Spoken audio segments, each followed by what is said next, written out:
Programs such as KindyROO can give your child a huge difference in terms of social, sporting and academic achievements. And a lot of that success is based on the teachers and facilitators of the program. Today I've got with me leading consultant Marianne Shriver, who's going to talk to us about how she got involved in the program. Thank you so much for being here. That's a pleasure. I've been in education for 50 years. This indicates that I'm very passionate about it. I learnt about how to detect retained primitive reflexes and how they interfere with brain development. And then last of all, I gained the knowledge to use specific techniques that help children to overcome any retained reflexes. Tell us about the skills needed to be a consultant within the program. There are many skills that are required to become a consultant.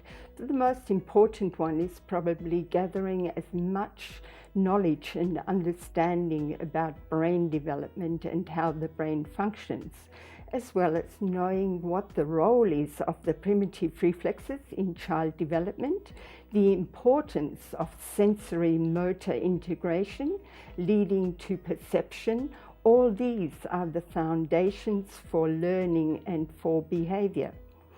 As a consultant, we need to be particularly skilled at detecting the very just noticeable differences in children who are brought to the consultancy so that we can ascertain whether they're going to be at risk of having any further social, emotional, physical or academic problems.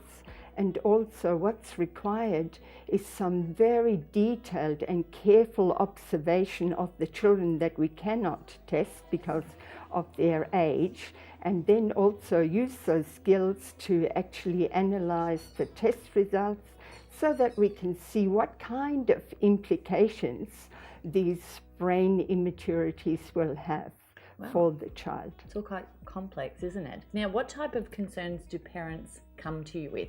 Oh, they come with all kinds of concerns. For example, the babies are brought along because of developmental delay, which means that these babies, even though they may be 10 months and older, haven't as yet learned to roll, they haven't been able to sit themselves up or do any tummy crawling. So it gives us an opportunity to teach the parents specific developmental movements that they can pattern into the baby's brains and do these at home at very short spurts throughout the day.